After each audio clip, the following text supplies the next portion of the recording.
في قصة كونفوشيوس اللي هو بنتكلم عليه هو الحكيم الصيني. كان في واحد من تلامذته قال له انا وصلت لقوة رائعة جدا، اصبحت وصلت للمعرفة، بس عايزك تعلمني ازاي ممكن اوصل للاتزان. فكونفوشيوس راح رسم له دايرة وكتب جواها الادراك. فالشاب قال له ما انا عارف، عشان كده جيت لك، انا مدرك، بس عايزك تعلمني حاجة انا ما اعرفهاش. راح رسم دايرة تانية وكتب فيها الادراك. قال له ما انا قريت الاولانية، كتبتها لي تاني ليه؟ راح كتب دايرة تالتة وكتب فيها الادراك. فالشاب قال له الله، انت بتسخر مني؟ انا عارف ان انت حكيم واي حاجه بتعملها ضروري عندك فيها سبب معين، لو سمحت قول لي انت بتعمل كده ليه. كونفوشيوس بابتسامه بسيطه قال له عايزك ترجع لورا 3 خطوات. هذا الشاب رجع لورا 3 خطوات، راح واقع في بركه. لما وقع في بركه بقى متعصب جدا، بقى متضايق جدا، فقد الكنترول على نفسه وقال لكونفوشيوس انت بتعمل كده ليه؟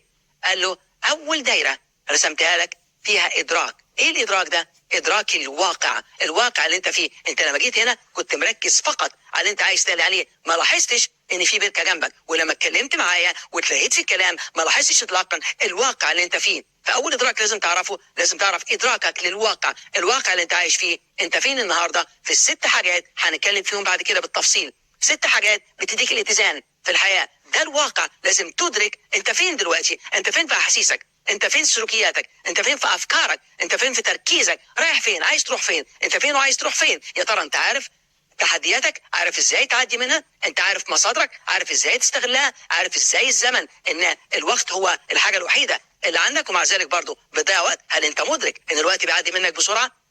ده الادراك اللي هو اول ادراك في الواقع. تاني دايره اللي هي دايره الادراك التاني اللي هو ادراك حالتك النفسيه.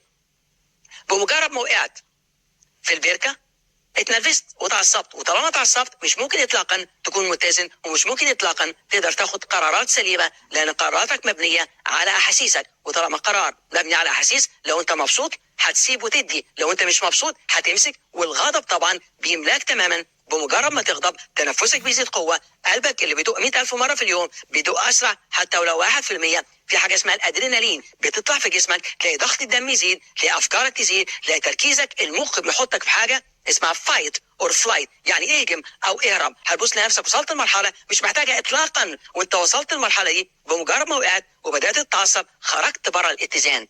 قال له طب وثالث دايره؟ قال له الدايره الثالثه هي دايره الحياه. لازم تعرف ازاي تتعامل مع الحياه، تتعامل مع تغيرات الحياه، تتعامل مع تحديات الحياه، لان الحياه هتتغير للدرجه ان الحياه بتقول لك خد بالك مني، لو ابتسمت لك ورا الابتسامه هيكون في الحزن، وخد بالك مني ورا الحزن هتلاقي الابتسامه. فلازم تعرف اولا تبقى عندك ادراك للواقع، تبقى عندك ادراك لجواك بتفكر ازاي واحاسيسك عامله ازاي اللي هي حالتك النفسيه. وثالث حاجه ادراكك للحياه.